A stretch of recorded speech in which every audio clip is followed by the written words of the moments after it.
Bueno, muy buenas tardes nuevamente con todos. Eh, el día de hoy vamos a tratar el manejo de los pacientes neonatos y pediátricos en emergencia. Vamos a hablar específicamente de la nutrición enteral en los pacientes críticos y el manejo de las vías aéreas. Bueno, vamos a hablar qué es la nutrición enteral. La nutrición enteral va a ser la administración de nutrientes en el aparato digestivo. Recordemos que no es lo mismo la alimentación que la nutrición. La alimentación va a depender de muchos factores socioeconómicos, culturales, etcétera. En cambio, la nutrición ya estamos hablando netamente de la ingesta de nutrientes, como los macronutrientes, micronutrientes, cosas que realmente van a aportar energía y cosas realmente positivas para un paciente.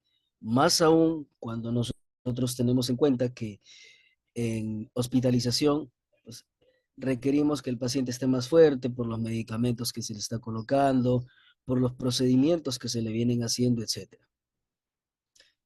Esta administración de nutrientes en el aparato digestivo para la nutrición enteral puede ser de dos formas. La nutrición enteral oral, que es la que se puede realizar con alguien que todavía puede comer por sí mismo o que de pronto todavía podemos ayudarlo y no está contraindicado la nutrición por vía oral, y lo que es la nutrición enteral por sonda. En la nutrición enteral por sonda se van a utilizar fórmulas industrializadas o fórmulas artesanales. Las que se denominan industrializadas se refiere a aquellas que ya uno puede comprar, ¿no es cierto? En cambio, las artesanales es la que uno puede hacer. Por ejemplo, tenemos alguien en casa que tenemos muchos cuidados en casa, tenemos la cama, tenemos el oxígeno, tenemos varias cosas, en casa se puede realizar. Para hablar del tema de nutrición enteral, hay que tener en cuenta bastante la anatomía. La anatomía es muy importante para poder comprender y entender al máximo este tema. Una persona normal, por ejemplo, que no tiene este tipo de problemas con que se le va a poner una sonda, etcétera, cada vez que come, va esa comida a la boca, donde se mezcla con la saliva, que tiene diversos tipos de enzima que van a descomponer carbohidratos, formándose así el bolo alimenticio. Una vez que la comida pasa el primer obstáculo de la boca, va a través del esófago y va a caer directamente a un saco llamado estómago. Aquí nosotros por anatomía, la unión del esófago con el estómago va a tener lo que es un esfínter llamado cardias. Un esfínter, para recordar un poco, es una capa muscular que tiene la capacidad de abrirse y de cerrarse, de tal manera que para que ingrese alimento se abre y para que este alimento no regrese con facilidad, pues se cierra. Este esfínter se llama cardias. Ya en el estómago, lo que va a pasar es que con el jugo gástrico, ese bolo alimenticio va a pasar a llamarse quimo. Ahora, una vez que llega el quimo al estómago, va a pasar al intestino delgado. Cuando este llega al intestino delgado, en el intestino delgado lo van a esperar tanto el jugo pancreático como la bilis para ayudar a descomponer grasas, etcétera. Ese quimo va a formar un nuevo nombre llamado quilo. Después, en esta primera porción del intestino delgado se van a absorber nutrientes que van a ayudar a que nuestro cuerpo absorba todo lo que requiere. Después, evidentemente, tenemos al duodeno, la primera porción del intestino delgado, el yeyuno y el ilión. Cada uno de ellos tiene un diverso tamaño y lo menciono porque va a ser muy importante en la comprensión de este tema. El duodeno tiene un tamaño de aproximadamente entre 20 y 30 centímetros. El yeyuno tiene aproximadamente 2 metros y medio, el ilión tiene aproximadamente 3 metros y medio. Después se va a unir a la primera porción del intestino grueso llamado ciego. Aquí miren, tenemos el famoso apéndice, el que tantos problemas nos ocasiona, la apendicitis, recordemos, que es siempre el tratamiento quirúrgico. Y después tenemos lo que es el colon ascendente, el colon transverso, el colon descendente, el colon sigmoideo, sigmoides, el recto y el ano. Entonces, esta visualización del sistema digestivo es importante porque a una persona a un pacientito lo vamos a alimentar de tres formas. Número uno, por sonda nasogástrica, que es la forma más común, más conocida, la sonda nasogástrica. Esta se puede colocar tanto por las fosas nasales, como también nosotros le podríamos decir sonda orogástrica, que es en recién nacidos por la boca. Aquí nosotros vamos a utilizar la sonda de Levin o de Levin. Esa es la más utilizada. Después ya tenemos procedimientos que requieren anestesia y que requieren prácticamente cirugía, como es la sonda de gastrostomía, llamada sonda G o sonda PEG, básicamente por sus siglas en inglés, que significa gastrostomía endoscópica percutánea, o la sonda de yeyunostomía, que se denomina sonda J, básicamente porque en inglés el yeyuno es yeyunum, pero se escribe con J, o sonda PEG, por sus siglas en inglés nuevamente, yeyunostomía endoscópica percutánea. Entonces, tenemos estos tres tipos de sonda que se van a utilizar aquí en lo que es la alimentación enteral. Recordemos que la palabra enteral viene del prefijo entero, que significa intestino. Entonces, todo lo que llega al intestino nosotros vamos a referirlo como enteral.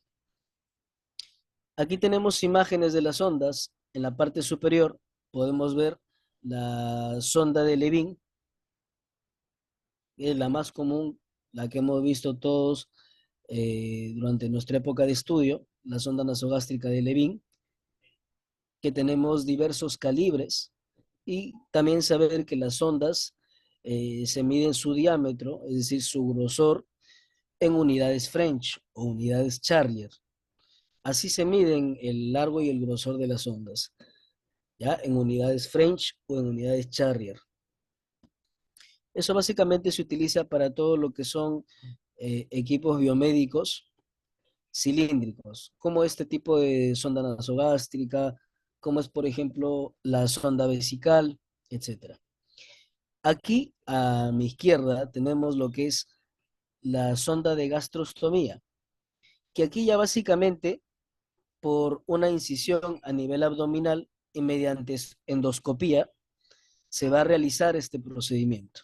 Entonces, esta parte va a quedar en el interior del estómago y esta parte va a quedar en la piel.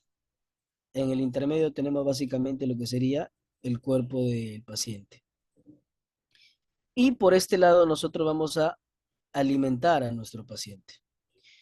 Aquí a mi derecha tengo la sonda de yeyunostomía, que a diferencia de la sonda de gastrostomía, la sonda no va a ir en el estómago, sino aquí va a ir en la segunda porción del intestino delgado, llamado yeyuno. Aquí podemos visualizar lo que son los calibres de las sondas nasogástricas, que tenemos desde el número 6 hasta el número 20. Y se puede identificar muy fácilmente porque se le ha dado un código de colores para que nosotros al visualizar inmediatamente el color sepamos básicamente qué tipo de calibres. Tal como las agujas hipodérmicas se habrán dado cuenta que tiene diferentes colores, bueno, pues esto de igual forma nos ayuda a darnos cuenta qué tipo de calibres solamente con el color. El color verde claro, por ejemplo, es de un calibre número 6. Es la más delgada que se tiene de las sondas. Después tenemos el calibre número 8. Aquí hay que tener en cuenta que las sondas nasogástricas van en un calibre de 2 en 2. Este calibre número 8 corresponde al azul. Este color azul vamos a ver que está en el conito, en la parte donde nosotros conectaríamos con la jeringa para la alimentación del paciente. Después tenemos esta sonda nasogástrica número 10, que tiene el cono de color negro, la sonda nasogástrica número 12, que tiene el cono de color blanco, y también la sonda nasogástrica 14, que creo que esta es la más conocida, ¿no? La que es de color verde oscuro. Esta es la más utilizada incluso en cuanto al sondaje nasogástrico. Después tenemos, estas ya son para adultos, la sonda nasogástrica número 16, que es de color anaranjada, la sonda nasogástrica número 18 y la 20. Cada una, como pueden ver, la 18 tenemos de color rojo y la 20 de color amarillo. Como pueden ver, muy fácil de identificar, básicamente por el color que tienen en la parte superior, que es lo que va a ir conectado con la jeringa, llamado cono. ¿Cuáles son las indicaciones, por ejemplo, para colocar sonda nasogástrica?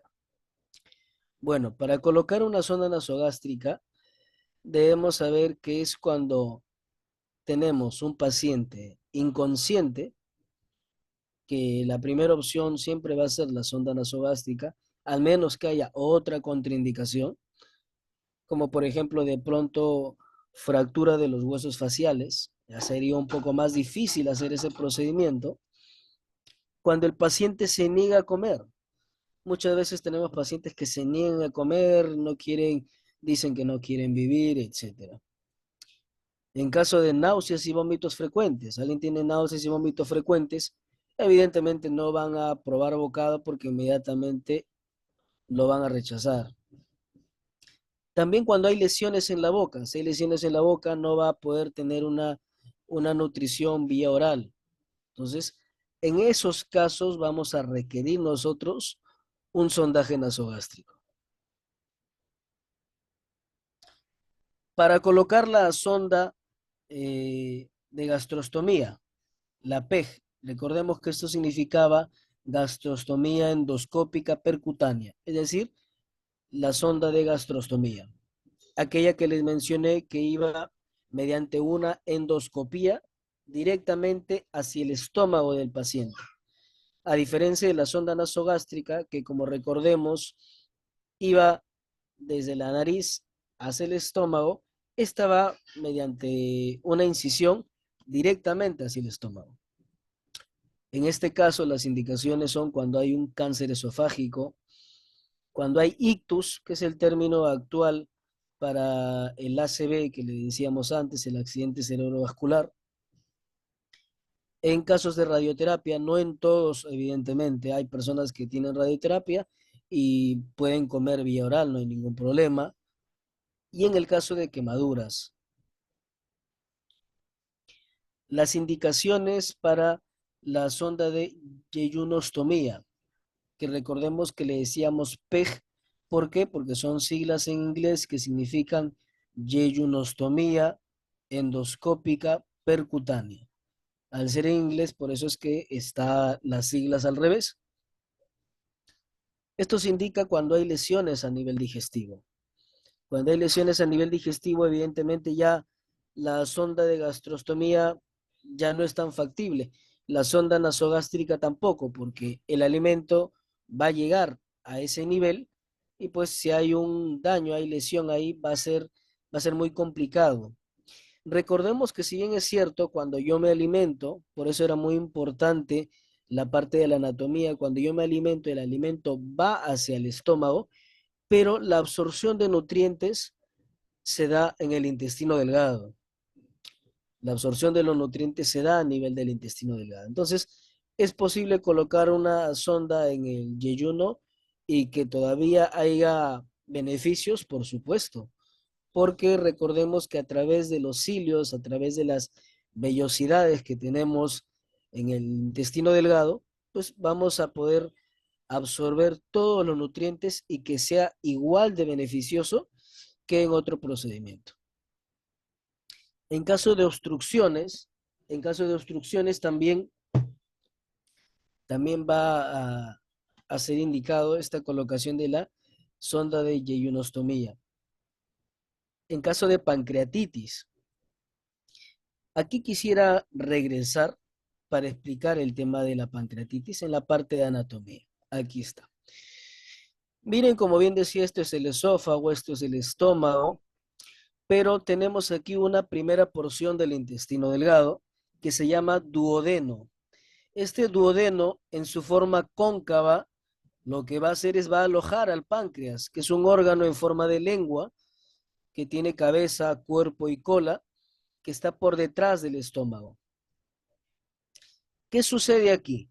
Muchas veces, cuando tenemos a un paciente que tiene piedras en la vesícula, lo que sucede es lo siguiente. Una de estas piedras que está aquí en la vesícula viaja a través del conducto, el conducto cístico en primera instancia y después por el conducto colédoco, y lo que va a hacer es va a obstruir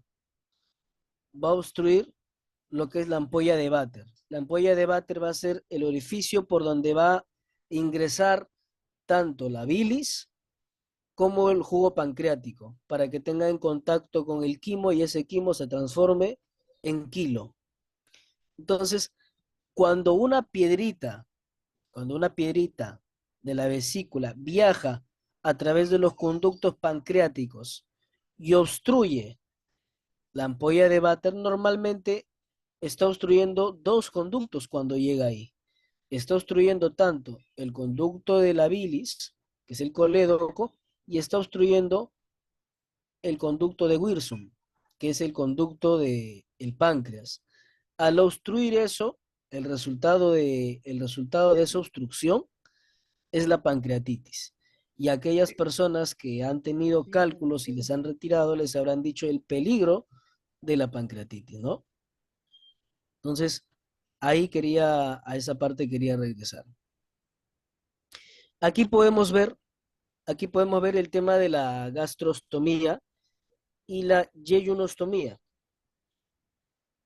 Como pueden verificar ahí, nosotros tenemos dos escenarios aquí. En el primer escenario, estamos visualizando al paciente que mediante una incisión se le va a colocar la sonda, pero el procedimiento del sondaje es la incisión para insertar la sonda y una endoscopía para jalar esa sonda. Lo que pasa es que este procedimiento es un procedimiento quirúrgico complejo, que mediante una endoscopía, repito, y mediante una incisión se procede a colocar esta sonda de gastrostomía. Directamente, ¿dónde? En el estómago. Ya no estamos ingresando por la nariz, como la sonda nasogástrica, ya no estamos ingresando por la boca, como en el caso de la sonda orogástrica, sino una incisión, ya una cirugía, directamente hacia el estómago.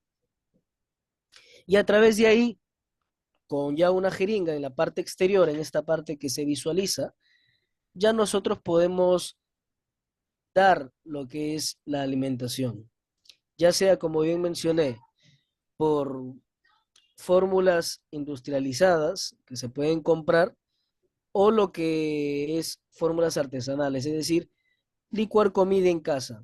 Pero hay que tener mucho cuidado porque no cualquier comida licuarla y transformarla en algo viable.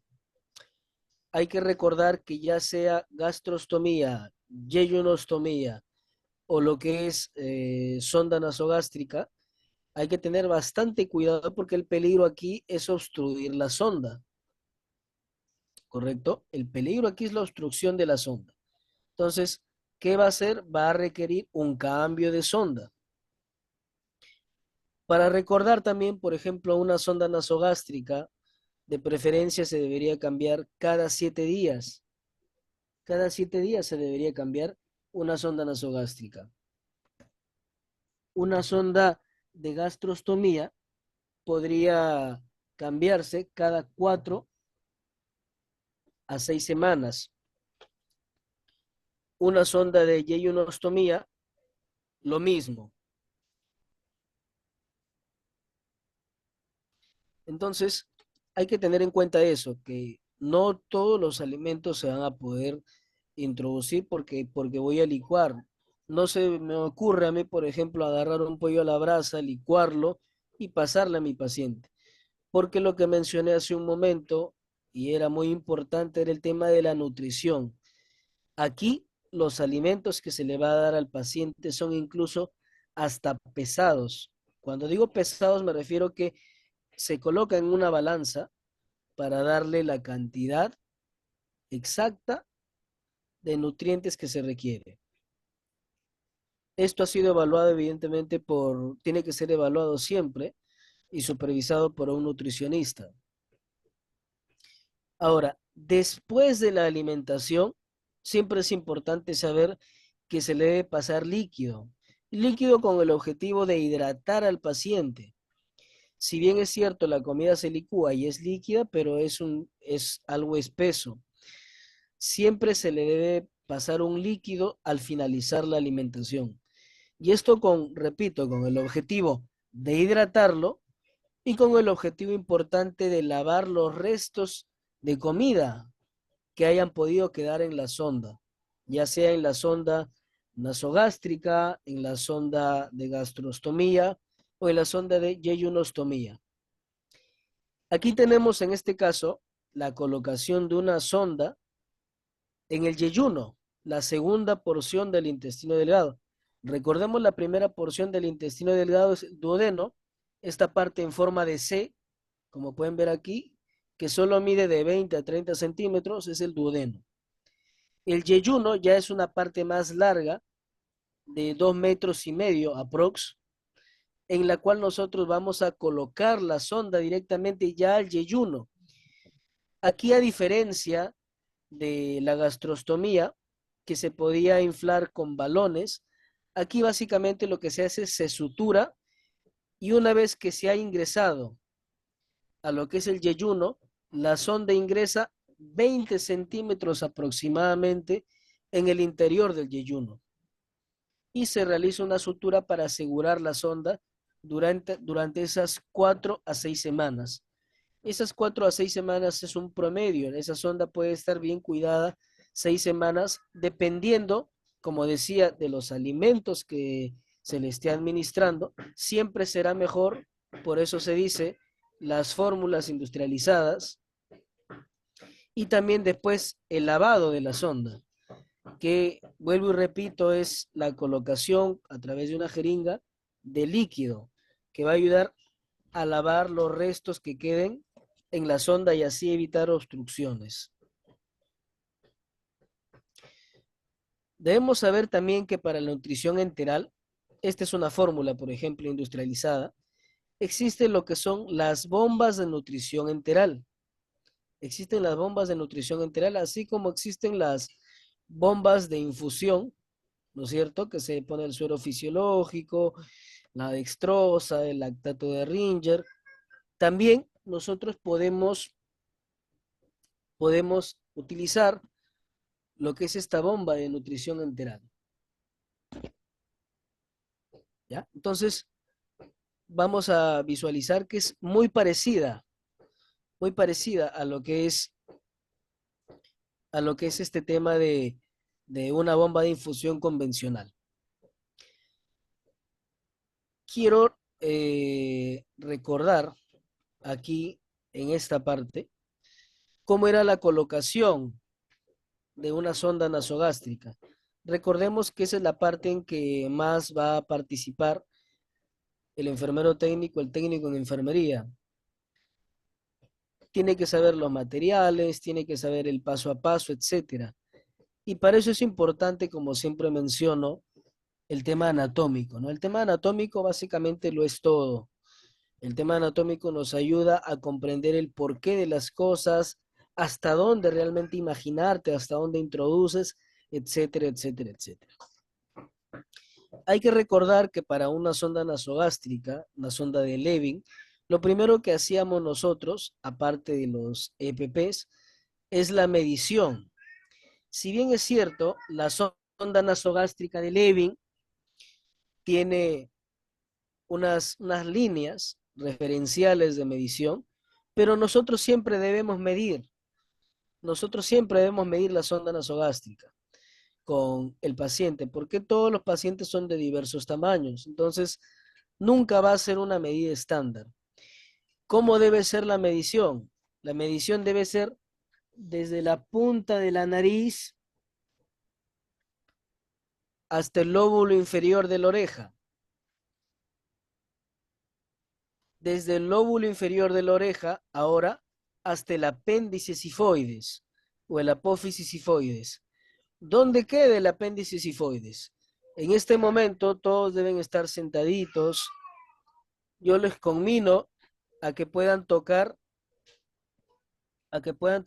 el hueso que tenemos en medio, su esternón. Ese esternón vamos a tocarlo, un hueso duro, duro, duro, duro, pero al finalizar vamos a palpar una punta. Esa punta de mi esternón se llama apéndice sifoides.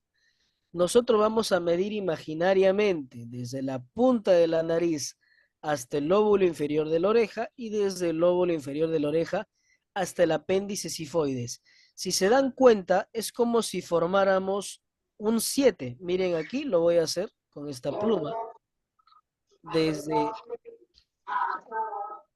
la punta de la nariz hasta el lóbulo inferior de la oreja. Y desde el lóbulo inferior de la oreja hasta el apéndice sifoides. Si se dan cuenta, es como si formáramos un 7. Esa forma muy práctica les va a ayudar a recordar cómo era la medición de la sonda nasogástrica. Una vez palpado, el apéndice sifoides, lo que se va a hacer a continuación ya es la colocación en sí de la sonda. Para eso nosotros tenemos que tener en cuenta la parte anatómica, como les decía.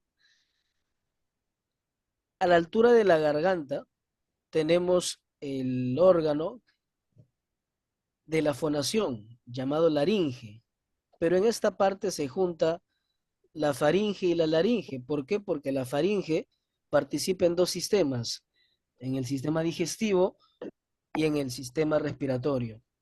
Por eso es que nosotros al pasar por esta zona corremos el peligro de que la sonda nasogástrica, en lugar de ir a vías digestivas, como es lo que queremos, pueda ir por el interior de la laringe, es decir, a vías respiratorias. ¿Cómo evitamos eso? Bueno, debemos saber que cuando nosotros estamos hablando como ahora, tenemos nosotros una tapita llamada epiglotis que se abre para que yo pueda hablar y salga el aire y se cierra cuando yo estoy comiendo algún alimento, evitando así que ese alimento vaya a vías respiratorias y solo vaya a vías digestivas. Es una tapita denominada epiglotis.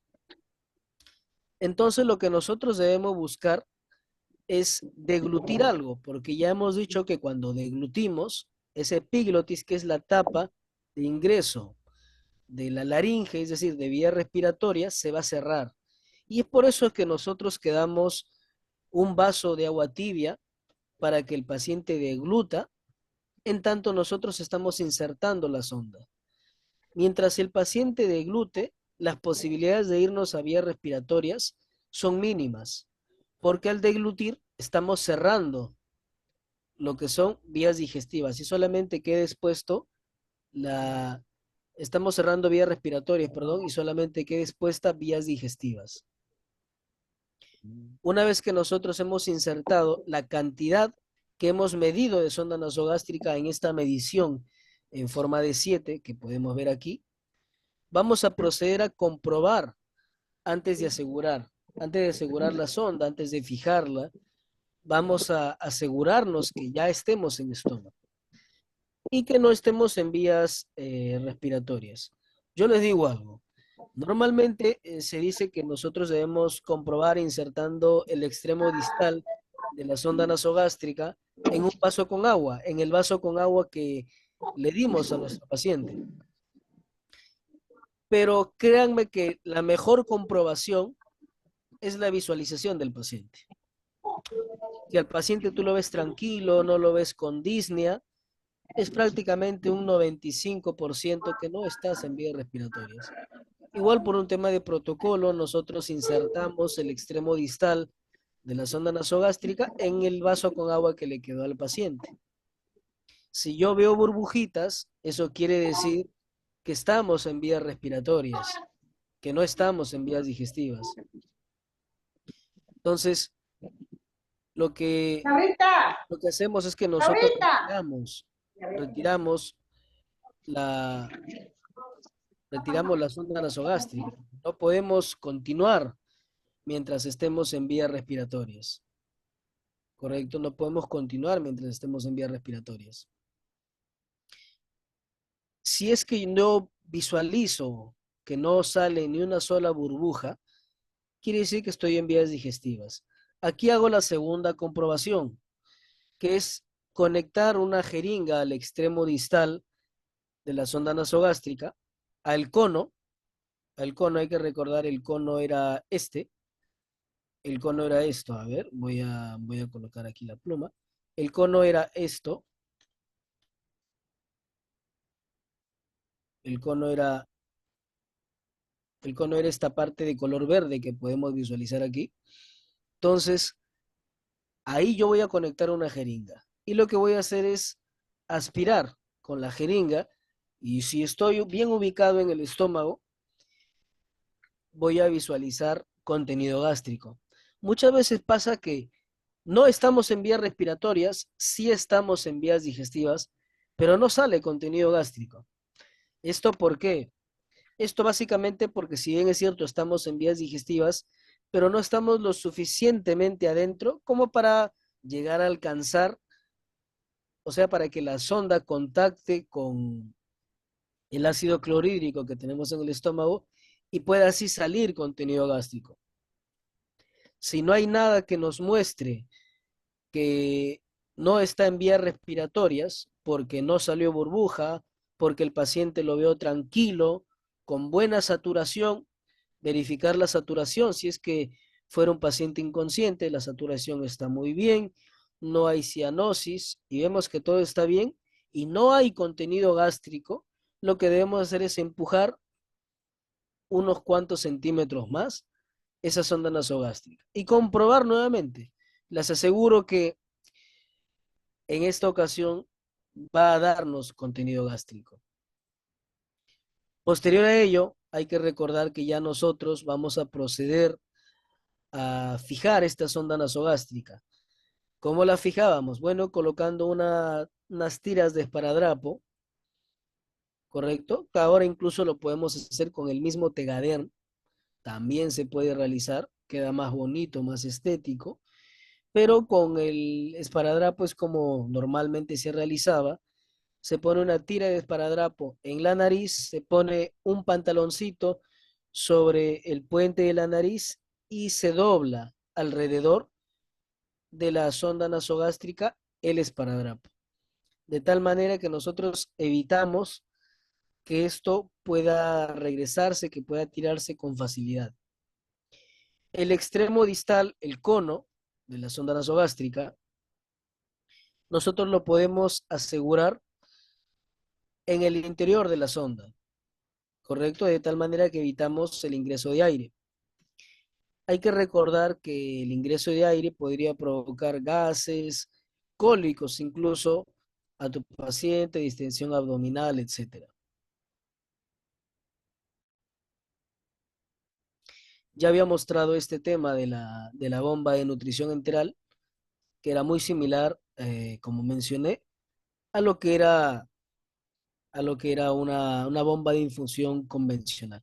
Aquí podemos ver, como bien dije, una bolsa de, de alimento para vía enteral y que está pasando, pues, ¿no? A través de esta bomba de infusión. Lo bueno de esta bomba de infusión es que ya nos va a dar un paso continuo y programado de lo que de esta bolsa, es decir, del contenido que le estemos dando a nuestro paciente. Va a haber una administración programada por nosotros y muy segura. Ustedes saben que a veces la administración de el alimento, si es por sonda nasogástrica, va a ser normalmente a gravedad. En algunos casos, como la gastrostomía o la yeyunostomía, va a ser en bolos con una jeringa, con la aceptojeringa, la jeringa de 50 o de 60 mililitros para la alimentación de este paciente.